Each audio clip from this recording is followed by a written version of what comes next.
I did not expect Apple to make a laptop like this. The MacBook Neo feels almost out of character for the company at first. For years, you wanted a MacBook, you were usually looking at a starting price of $999 US. Sure, older models like the MacBook Air M1 could fall to around $699 US on sale, but that was still far above what most budget buyers were shopping for. The MacBook Neo starts at just $599 US for education, which is a huge jump downward. That is $500 less than the new MacBook Air M5. And yes, that price is low enough to set off warning alarms, but after testing the MacBook Neo, I think the surprise is not that it is cheap. The surprise is that it is actually good. In fact, it is the most balanced laptop I have used under $600 US, and it easily beats every Windows laptop I have tried in this class. It also leaves most Chromebooks behind. For $599 US, Apple gives you an aluminum body that feels solid and premium, a bright 500 nit display with rich color, and the A18 Pro chip, which is fast enough for everyday work, streaming, browsing, light productivity, and casual game. The side-mounted speakers are also much better than they have any right to be at this price. So, what did Apple give up to make that happen? Where does this laptop fit in the wider market? And should you actually buy it? Let's get into the full MacBook Neo review. Price is the headline feature here, and Apple clearly designed the MacBook Neo around it. The starting price is $599 US with an extra $100 off for education users. That puts it among the least expensive Macs Apple has ever made. The Mac Mini M4 may cost about the same, but it does not include a display, a keyboard, or mouse, so if you care about total cut out of the box value, the MacBook Neo is the better deal. The base configuration includes a 13-inch Liquid Retina display, 8GB of unified memory, and a 256GB SSD. Inside, you get Apple A18 Pro chip with a 6-core CPU and 5-core GPU. The A18 Pro originally launched in the iPhone 16 Pro in 2024, and using that chip is one of the main reasons Apple could keep the price this low. Hardware choices are limited, which is expected at this level. The only real upgrade is storage, when you can move from 256GB to 512GB for an extra $100. That is not a bad deal in today's market. The higher storage model also includes a Touch ID button on the keyboard, which gives you fingerprint login, Apple Pay support, and easier authentication. The base model does not include Touch ID. At this price, the MacBook Neo goes directly after low-cost favorites like the HP Chromebook Plus 15.6-inch and the Acer Aspire Go 15. That alone is notable because Apple almost never competes in this part of the market. But in build quality, materials, and overall presentation, the MacBook Neo is ahead of nearly everything in that group. It also changes the meaning of entry-level Mac. The MacBook Air is no longer the cheapest MacBook you can buy, and that makes the new MacBook Air M5's $1,099 US starting price feel less painful than it otherwise would. Still expensive, but a little more understandable. One more small but important note: in the UK and Europe, the MacBook Neo does not ship with a charger, only a USB-C cable. That is clearly part of a wider push to reduce e-waste. But it means some buyers will need to purchase a charger separately if they do not already have one. This is where Apple's usual strength shows up immediately. The MacBook Neo may be affordable, but it does not look or feel like a cheap laptop. That is one of the biggest reasons it stands out so much in this category. The aluminum construction gives it a firm, premium feel that most budget laptops simply cannot match. It also comes in 4 colors, which is a welcome change from the usual sea of grey and black notebooks. The review unit I had was the citrus version, which is a bright green shade that feels fresh without being loud in a bad way. Apple also showed the other colors at the launch event. Silver is the classic safe pick, blush gives you a soft pink tone, and indigo is a deeper blue. All of them look polished, not playful in a cheap way. The metal chassis does mean this laptop is not quite as light as some people might expect. It weighs 2.7 pounds or 1.23 kgs, which is the same as the MacBook Air. That is still portable, but for students carrying it around campus or kids moving between rooms, it is not invisible in a backpack. It is also a bit thicker than the Air. Apple has also colored the keyboard to match the body, which helps the whole design feel more unified. That is a small detail, but Apple does a good job with those little visual touches. One thing to know is that Touch ID is not included on the base model. If you buy the 512GB version, you get the fingerprint button on the keyboard. That is much more useful than the standard log button on the cheaper model, especially because Touch ID speeds up logins, purchases, password entries, and app approvals. It is a shame Apple locked that feature behind the more expensive configuration, since biometric security is already common on many cheaper laptops. The keyboard itself is comfortable and familiar. It feels like a proper Magic Keyboard, which is good. The bad news is that it is not backlit. That is probably the clearest compromise Apple made to hit this price point, and it matters more than some people might think. In a dim classroom, a dorm room, or a late-night study session, the missing backlight becomes annoying fast. That may not be a deal breaker, but it is definitely something buyers should know. On the left side, you get two USB-C ports. These are also used for charging because there is no MagSafe 3 here. At first glance, the ports look the same, but they are not. The port closer to the back uses USB 3 and tops out at 10 Gbps, which is fine for modern accessories and decent for external storage, though still far slower than the Thunderbolt 4 or Thunderbolt 5 on more expensive MacBooks. You can plug in a 4K 60Hz monitor through it, which is useful. The second USB-C port uses USB 2, which is far slower and only really suitable for basic accessories like a mouse or keyboard. That means the two ports may look identical, but they do very different jobs. This is one of the strangest cost-saving choices Apple made. It works, but it is not elegant. Someone could easily plug a device into the wrong port and wonder why performance is so slow. Even if the logic makes sense from a cost perspective, USB 2 in a 2026 laptop feels hard to defend. But outside of that, the design is excellent for the money, the aluminum body feels premium, the screen size is practical, and the display is one of the best parts of the laptop. At 13 inches, the panel is portable and easy to carry.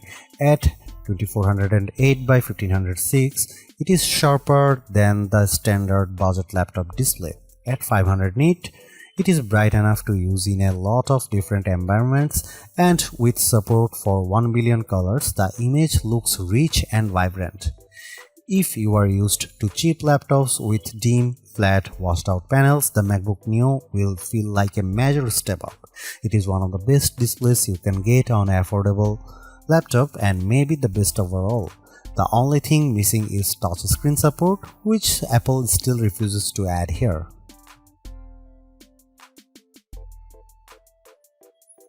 The MacBook Neo's performance story is unusual, but it makes sense once you look at the pricing. Instead of using an M-series chip, Apple chose the A18 Pro, the same chip that powered the iPhone 16 Pro. On paper, that sounds strange. In practice, it is a smart, cost-saving move. Apple has been building mobile chips for much longer than its computer chips, and the latest iPhone silicon is extremely capable. For a budget laptop, that may be a better approach than using a weak conventional laptop chip that struggles under normal use. Using an older iPhone chip lets Apple keep the price down while still delivering strong everyday performance. You might wonder why Apple did not simply use an older M chip like the M1.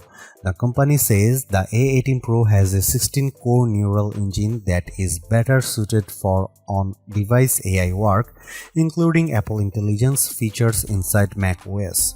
The M1 is not as strong in that area, and the A18 also uses faster memory, so the choice is more deliberate than it first appears. Because the A18 Pro is still a 64-bit ARM chip, you are not getting some limited phone-only system here. The MacBook Neo runs full macOS, which means standard Mac apps work normally. And that matters. This is not a lockdown machine like many Chromebooks, which are limited to a narrower set of apps, or Windows 11 laptops, which are restricted in annoying ways and often push you toward Microsoft Store downloads and Edge browsing. The MacBook Neo avoids that kind of frustration completely. For everyday use, the experience is very good. macOS runs smoothly enough, and while it is not as fast as a MacBook Pro, it is still impressive for a machine this affordable. I would recommend keeping the workload light and realistic. Use built-in apps, office software, browsing, streaming, and basic creative tools, and the Neo behaves well. I tested it with GarageBand and Keynote, and both worked without issue.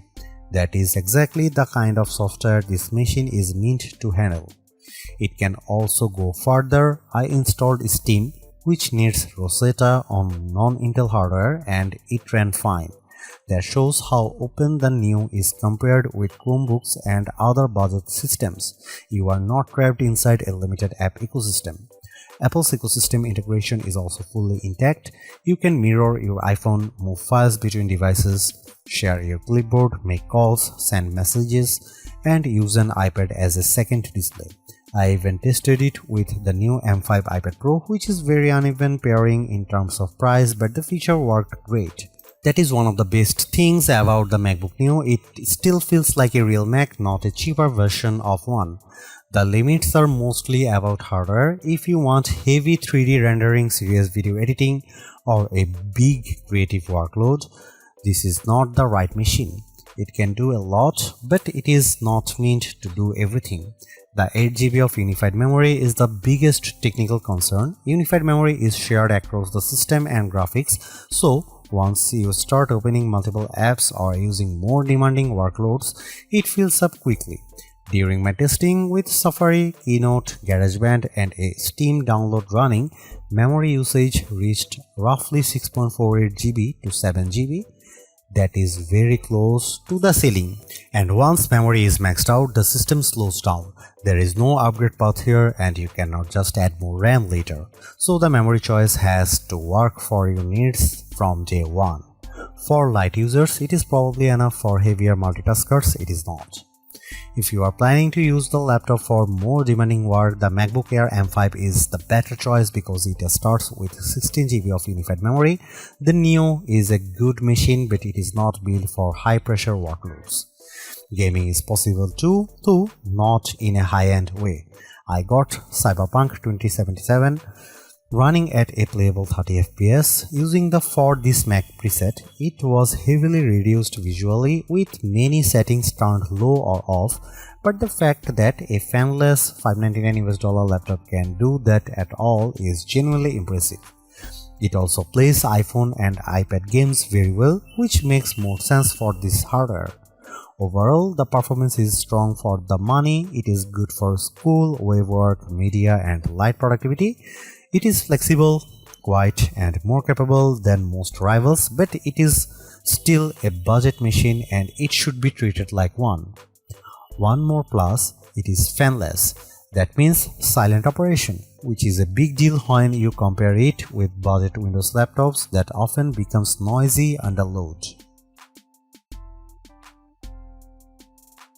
Battery life is another area where the MacBook Neo does very well. Apple says you can get up to 16 hours of video streaming or up to 11 hours of wireless web browsing. Those are strong claims, especially for a laptop in this category. In testing, the MacBook Neo lasted 13.5 hours before shutting down. That is enough for a full day of work or classes without needing a charger.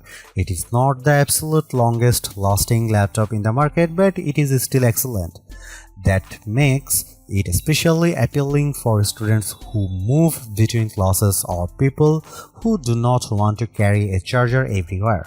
Charging is also fairly quick with the included 20-watt adapter unless you are in the UK or Europe where you need to bring your own charger. The MacBook Neo is the best budget laptop you can buy right now. It sits at the higher end of the budget category, but the quality gap between it and most Windows laptops or Chromebooks at the same price is hard to ignore. The MacBook Neo looks better, feels better, and performs better in daily use. The display is excellent, the speakers are unusually good, and the overall experience feels far more premium than the price suggests. What Apple really nailed here is the software side. This is not a watered-down Mac experience. You still get full Mac OS, broad app support, and the normal Apple ecosystem features that makes MacBooks so useful in the first place. Yes, there are compromises. The memory is limited, the keyboard has no backlight, and the USB-C setup is odd, but those trade-offs are easier to accept when the rest of the machine is this well executed. In the end, the MacBook Neo is exactly what a budget MacBook should be. Simple, capable, polished, and worth the money.